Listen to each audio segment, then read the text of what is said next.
Ejekan Flo membuat Kakyu menegakkan punggungnya dengan bangga. Lalu dia berbicara. Kurasa aku bisa berendam di mata air putih di tengah gunung selama beberapa hari. Benda apa Feng Tianxing ini? Merupakan hadiah dan hadiah baginya untuk membiarkannya datang dan melihatnya. Kakyu, sebagai salah satu tamu terhormat dari keluarga Snow, dia secara alami memiliki ibu kota yang sulit diatur. Tapi saat itu, dia tidak punya keluarga sendiri, dan dia bisa menghabiskan waktu lama di sini untuk menjilati wajahnya. Tapi sekarang dia sudah punya keluarga sendiri. Tetaplah di sini. Setelah melihat ke tepi kaki gunung, saya menemukan sebuah kolam kecil di sudut, dan kemudian saya mengatakannya kepada kroni-kroni saya. Kamu bisa berlatih di sini. Snow berjanji padaku saat itu bahwa selama mata air di tempat ini tidak ditempati, aku bisa mengatur orang sesuka hati. Izinkan saya mengingatkan Anda terlebih dahulu bahwa ini adalah tempat penting keluarga Snow. Jika Anda bisa mendapat sedikit kesempatan untuk berlatih di sini, Anda harus puas. Jika Anda punya rencana, saya tidak bisa menyelamatkan Anda jika terjadi sesuatu. Anda, meskipun ini adalah batasan, khasiat obatnya tidak sebagus di dalam, tetapi lebih berharga daripada penebusan dosamu sendiri. Kamu harus menghargai kesempatan ini. Setelah membuat beberapa pengaturan, Kakyu menempatkan kedua kroninya di sini untuk berendam di sumber air panas.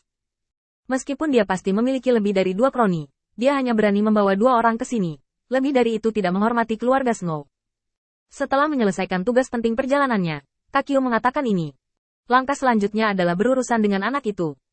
Aku baru saja melihat dia bergegas menuju posisi Chief Snow. Kenapa kita tidak naik dan menunjukkan warna padanya? Seorang laksamana biasa dari alam bawah berani merampok sumber daya kita, jadi dia harus diberi pelajaran. Di bawah kepemimpinan Kakyu, keduanya mengejar Xiang Feng Tianxing dengan seluruh kekuatan mereka. Saat aliran orang di sekitar meningkat secara bertahap, keduanya tidak punya pilihan selain melambat. Jika mereka disalahpahami oleh keluarga Snow, akan sulit untuk dijelaskan pada saat itu. Setelah mencari di sepanjang jalan menuju rumah Snow, mereka akhirnya melihat Feng Tianxing, dan Kakyu melangkah maju untuk menghalangi Feng Tianxing.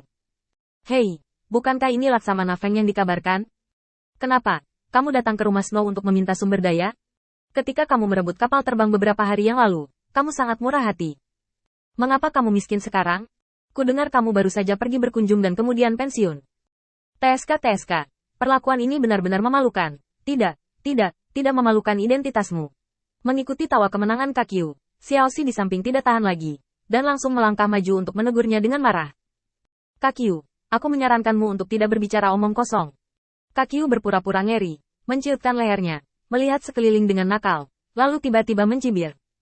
Aku sangat takut. Aku khawatir kamu tidak tahu hubunganku dengan Chief Snow, kan? Tidak apa-apa bagiku untuk membunuh musuh di sini. Belum lagi aku tidak datang ke sini untuk membunuh orang. Feng Tianxing, di sana ada arena seni bela diri keluarga Snow. Apakah kamu berani datang dan bersaing denganku? Jangan khawatir. Jika kamu pemalu, kamu bisa menggunakan proyeksi, dan itu tidak akan melukai sehelai rambut pun. Saat dia berbicara, Kakyu menepuk dada Feng Tianxing dengan keras 2 kali. Feng Tianxing memiliki wajah yang baik di wajahnya, dan diam-diam mengirimkan transmisi suara ke Xiaoxi, agar dia tidak terlibat, menatap Kakyu, dan kemudian ke Flo yang ada di sampingnya. Dia tidak mengenal Kakyu, tapi Flo adalah kenalan besar, yang pernah bertemu sekali. Dia tidak membiarkan dia menjelaskan sepatah kata pun hari itu, dan melarikan diri ketika dia sampai pada suatu kesimpulan. Feng Tianxing masih mengingatnya. Sebelum Feng Tianxing dapat berbicara, Kakyu Lang berkata, Kakyu, menawarimu 100.000 gulungan sutra untuk bertarung. Apakah kamu punya nyali untuk menerimanya? Ada begitu banyak setan di sini untuk bersaksi. Aku ingin melihat betapa beraninya kamu.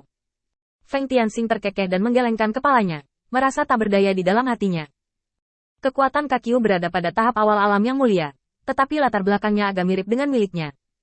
Sudah terpuji untuk dapat mencapai tingkat kekuatan ini hanya dengan mengandalkan sumber daya alam bawah. Beberapa kekurangan dalam karakter lebih masuk akal. Naga dan burung phoenix di antara manusia, jika tidak ada cacat karakter dalam hal ini, orang lain tidak harus bermain.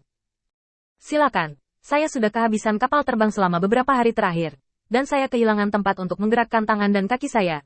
Dan saya juga kekurangan seseorang untuk menemani saya menggerakkan tangan dan kaki saya. Kata-kata Feng Tianxing membuat Kakyu tertegun. Bagaimana situasinya? Anda diprovokasi oleh orang kuat seperti saya. Bukankah seharusnya Anda panik? Mengapa begitu tenang? Melihat bahwa Feng Tianxing langsung memimpin, Kakyu ragu sejenak. Apakah dia telah melakukan kesalahan? Tetapi ketika dia mengamati kembali Feng Tianxing dan menemukan bahwa kekuatannya hanya pada tahap akhir dari penghancuran tubuh, dia tiba-tiba merasa lega. Di tahap tengah alam tubuh rusak, Saya khawatir saya bahkan tidak mengerti tingkat kekuatan apa yang saya miliki. Dan saya tidak tahu ketinggian langit dan kedalaman bumi. Mungkin dia masih berpuas diri, berpikir bahwa dengan kekuatan realem tubuh rusak tahap tengahnya, dia dapat menghancurkan penonton. Lelucon yang luar biasa. Dia bukan patriark besar Snow untuk memberinya wajah. Segera melangkah untuk mengikuti. Melihat pemandangan ini, Xiaoxi buru-buru mengirim transmisi suara, memberitahu Feng Tianxing untuk menggunakan proyeksi untuk bertarung. Untuk menunda waktu, dia bergegas kembali untuk memberitahu kepala patriark Snow. 3 orang dari pihak Feng Tianxing datang ke arena seni bela diri. Kakyu takut dia tidak akan menikmati pertarungan, jadi dia langsung mengeluarkan keuangannya dan memberi Feng Tianxing proyeksi tingkat tertinggi, sementara dia tampil di atas panggung secara langsung. Dia mengaitkan jarinya ke hantu Feng Tianxing. Datang. Feng Tianxing melirik lingkaran sihir di sekelilingnya. Prinsip lingkaran sihir ini sangat sederhana, tetapi bagaimana mengatakannya? Terlalu banyak rintangan dalam tindakan, dan banyak tindakan yang tidak dapat dilakukan.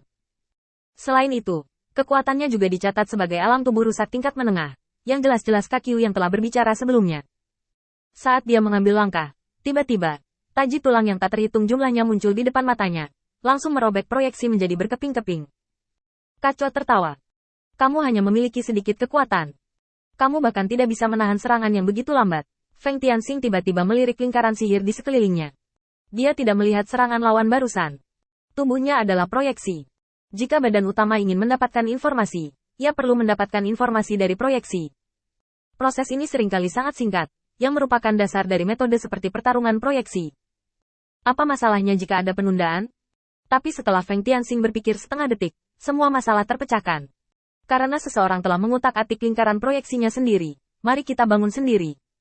Saat proyeksi Feng Tianxing memadat lagi, tapi kali ini dia tidak terburu-buru untuk bergerak, tetapi malah mengangkat tangannya. Tunggu sebentar, Kaco mencibir. Kenapa? Apakah kamu akan menyerah sekarang?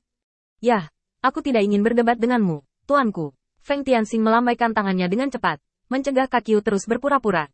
Tunggu aku terbiasa, dan kemudian aku akan mengalahkanmu dengan keras.